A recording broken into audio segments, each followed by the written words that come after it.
Hi friends, ನಾನು Ashwini from Mangalore. Welcome back to my channel.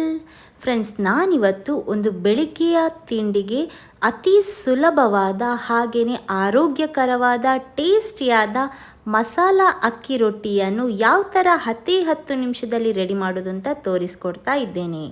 So ಅತಿ ಸುಲಭವಾಗಿ ಸೂಪರಾಗಿ ಟೇಸ್ಟಿಯಾಗಿ ಯಾವ ಥರ ಅಕ್ಕಿ ರೊಟ್ಟಿ ಮಾಡೋದು ಅಂತ ನೋಡೋಣ. ಮೊದಲಿಗೆ ನಾನೊಂದು ಮಿಕ್ಸಿಂಗ್ ಬೌಲ್ ತಗೊಂಡಿದ್ದೇನೆ. ಅದಕ್ಕೆ 1 ಕಪ್ ಆಗುವಷ್ಟು ಅಕ್ಕಿ ಹಿಟ್ಟನ್ನು ಹಾಕಿದ್ದೇನೆ. ಹಾಗೆಯೇ ಒಂದು ಸಣ್ಣ ಗಾತ್ರದ ಈರುಳ್ಳಿಯನ್ನು ಚಿಕ್ಕದಾಗಿ ಕಟ್ ಮಾಡಿ ಹಾಕಿದ್ದೇನೆ. ಹಾಗೆಯೇ ಒಂದು 2 ಕಾಯಿ ಮೆಣಸನ್ನು ಸಣ್ಣಕ್ಕೆ ಕಟ್ ಮಾಡಿ ಹಾಕಿದ್ದೇನೆ. ಹಾಗೆಯೇ ಒಂದು ಮಧ್ಯಮ ಗಾತ್ರದ ಕ್ಯಾರೆಟನ್ನು ಈ ರೀತಿ ತುರಿದ್ಬಿಟ್ಟು ಹಾಕಿದ್ದೇನೆ.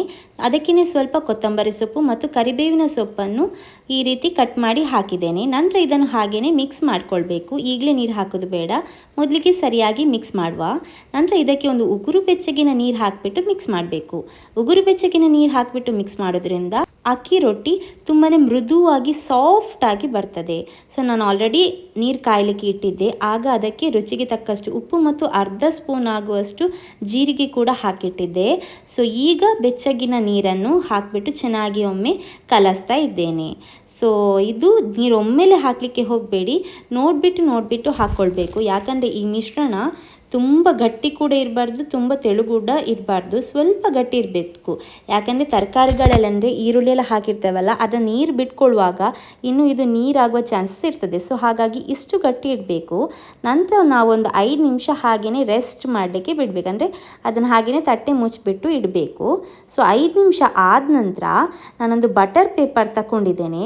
ನಿಮ್ಮ ಹತ್ರ ಬಟರ್ ಪೇಪರ್ ಇಲ್ಲದಿದ್ದರೆ ಬಾಳೆ ಎಲೆ ಬರ್ತದಲ್ಲ, ಸೊ ಅದರಿಂದ ಕೂಡ ಮಾಡಬಹುದು.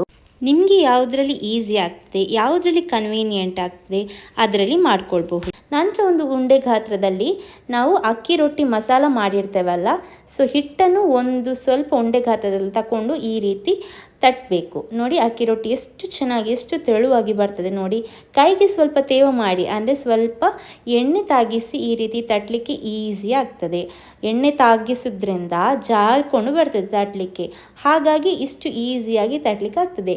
ನೀವು ಕೂಡ ಟ್ರೈ ಮಾಡಿ ನೋಡಿ, ಇಷ್ಟೇ ಈಸಿಯಾಗಿ ಬರ್ತದೆ. ನಾನು ಬಟರ್ ಪೇಪರ್ನ ಅಡಿಯಲ್ಲಿ ಒಂದು ತಟ್ಟೆ ಇಟ್ಟಿದ್ದೇನೆ. ಸೊ ಹಾಗಾಗಿ ಎಷ್ಟು ಚೆನ್ನಾಗಿ ಬರ್ತಾ ಉಂಟು ನೋಡಿ. ನಿಮಗೆ ನೋಡುವಾಗಲೇ ಅನ್ನಿಸ್ತಾ ಇರ್ಬೋದು ಎಷ್ಟು ಈಸಿಯಾಗಿ ಆಗ್ತದೆ. ಅಂದರೆ ನಾನು ಹೆಂಚಿಟ್ಟಿದ್ದೇನೆ. ಸೊ ಹೆಂಚು ಬಿಸಿ ಆದ ನಂತರ ಸ್ವಲ್ಪ ಎಣ್ಣೆ ಹಾಕಿ ಈ ರೀತಿ ಬಟರ್ ಪೇಪರ್ ಹಾಕಿಬಿಟ್ಟು ತೆಗೆಯುವಾಗಲೇ ಎಷ್ಟು ಚೆನ್ನಾಗಿ ಬರ್ತಾ ಉಂಟು ನೋಡಿ. ಸೊ ಯಾಕಂದರೆ ನಾವು ಎಣ್ಣೆ ಹಾಕಿದ್ದೇವಲ್ಲ ಬಟರ್ ಪೇಪರ್ಗೆ, ಹಾಗಾಗಿ ಈಸಿಲಿ ಬರ್ತಾ ಉಂಟು. ಒಂದು ವೇಳೆ ಈಸಿಲಿ ಬರದಿದ್ದರೆ ಹಂಚು ಬಿಸಿಯಾಗಿರ್ತದಲ್ಲ, ಸೊ ಹಾಗಾಗಿ ಬಟರ್ ಪೇಪರ್ ಬಿಸಿ ಆಗುವಾಗ ಮೆಲ್ಲಕ್ಕೇ ಎಳೆಯುವಾಗ ಬರ್ತದೆ. ಇದು ಒಮ್ಮೆಲೆ ನೀವು ಮಗಚಲಿಕ್ಕೆ ಹೋಗಬಾರ್ದು, ಯಾಕಂದ್ರೆ ನಾವು ತೆಳುವಾಗಿ ಮಾಡಿರ್ತೇವಲ್ಲ, ಬ್ರೇಕ್ ಆಗುವ ಚಾನ್ಸಸ್ ಇರ್ತದೆ. ನೋಡಿ ಎಷ್ಟು ಚೆನ್ನಾಗಿ ತೆಳುವಾಗಿ ಪೇಪರ್ ಥರ ಉಂಟು ನೋಡಿ. ಹಾಗಾಗಿ ಇದು ಬೇಗನೆ ಫ್ರೈ ಕೂಡ ಆಗ್ತದೆ. ಸೊ ಒಂದು ಸೈಡ್ ಕಲರ್ ಚೇಂಜ್ ಆದ ನಂತರ ಮಾತ್ರ ನೀವು ಮಗುಚಿ ಹಾಕ್ಕೊಳ್ಬೇಕು. ಸೊ ಎರಡೂ ಕಡೆ ಕೂಡ ಚೆನ್ನಾಗಿ ಫ್ರೈ ಆಗಬೇಕು. ಸೊ ತೆಳುವಾಗಿ ಆಗಿರೋದ್ರಿಂದ ಬೇಗ ಇದು ಫ್ರೈ ಆಗ್ತದೆ. ಸೊ ಹಾಗಾಗಿ ನೋಡಿಕೊಂಡು ಫ್ರೈ ಮಾಡಬೇಕು. ಜಾಸ್ತಿ ಕಪ್ಪು ಮಾಡಲಿಕ್ಕೆ ಹೋಗಬೇಡಿ, ಕಪ್ಪು ಮಾಡಿದರೆ ಟೇಸ್ಟ್ ಹೋಗ್ತದೆ, ಅದಕ್ಕೋಸ್ಕರ. ಸೊ ಮೇಲೆ ಸ್ವಲ್ಪ ಎಣ್ಣೆ ಹಚ್ಚಿಬಿಟ್ಟು ಒಂದು ಸ್ಪೂನಲ್ಲಿ ಎಣ್ಣೆ ಹಾಕಿಬಿಟ್ಟು ಎರಡೂ ಸೈಡ್ ಕಾಯಿಸಬೇಕು. ನೆಕ್ಸ್ಟ್ ಕೂಡ ನಾನು ಇದೇ ರೀತಿ ಮಾಡ್ತಾ ಇದ್ದೆ. ನೋಡಿ ಎಷ್ಟು ಚೆನ್ನಾಗಿ ಬರ್ತಾ ಉಂಟು. ಈ ರೀತಿ ತೆಗಿಲಿಕ್ಕೆ ಬರದಿದ್ದರೆ ಸ್ವಲ್ಪ ತಟ್ಬಿಟ್ಟು ತೆಗೀರಿ, ಆಗ ಬರ್ತದೆ. ಹಾಕಿದ ನಂತರ ಒಂದು ಸ್ಪೂನಲ್ಲಿ ನಾನು ಎಣ್ಣೆ ಹಾಕ್ತಾ ಇದ್ದೇನೆ. ಸೊ ಎಣ್ಣೆ ಹಾಕಿಬಿಟ್ಟು ನೀವು ಫ್ರೈ ಮಾಡ್ಕೊಳ್ಬಹುದು. ಸೊ ಎಣ್ಣೆ ಜಾಸ್ತಿ ಇಷ್ಟ ಆಗೋದವರು ಸ್ವಲ್ಪ ಕಮ್ಮಿ ಕೂಡ ಯೂಸ್ ಮಾಡ್ಬೋದು, ಏನಾಗಲ್ಲ, ತುಂಬಾ ಚೆನ್ನಾಗಿಯೇ ಬರ್ತದೆ. ಸೊ ಇದಕ್ಕೆ ಯಾವುದೇ ರೀತಿಯ ಚಟ್ನಿ ಯಾವುದೇ ಪದಾರ್ಥ ಏನು ಬೇಕಿರೋದಿಲ್ಲ, ಯಾಕಂದ್ರೆ ನಾವು ಹಾಕಿರೋ ಮಸಾಲನೇ ಅಷ್ಟು ಚೆನ್ನಾಗಿರ್ತದೆ.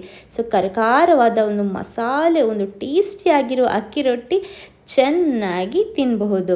ಸೊ ಪೇಪರ್ ಥರ ತೆಳುವಾಗಿರ್ತದೆ. ಸೊ ನಾನು ಹೇಳೋ ಮೆಷರ್ಮೆಂಟಲ್ಲಿ ನಾನು ಹೇಳೋ ಥರನೇ ಮಾಡಿದರೆ ಇಷ್ಟೇ ಸೂಪರಾಗಿ ಬರ್ತದೆ.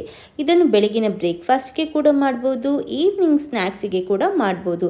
ಮಕ್ಕಳಿಗಂತೂ ತುಂಬಾ ಇಷ್ಟ ಆಗ್ತದೆ, ಯಾಕಂದರೆ ಕಲರ್ಫುಲ್ ಆಗಿದೆ ಅಲ್ಲ.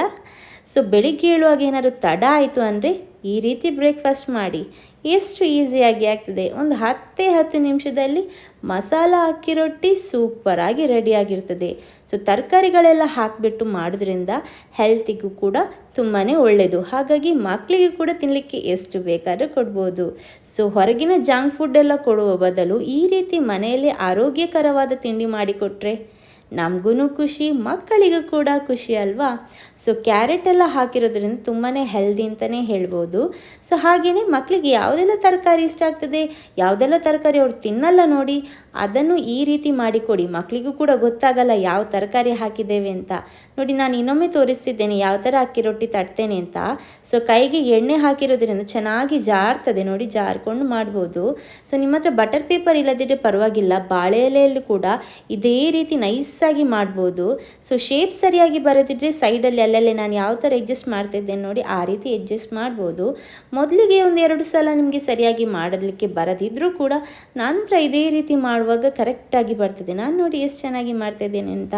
ಸೊ ಫೈನಲ್ ಆಗಿ ಯಾವ ಥರ ಬಂದಿದೆ ಅಂತ ನೋಡಿ, ಸೂಪರಾಗಿ ಕಾಣ್ತದೆ ಅಲ್ವಾ.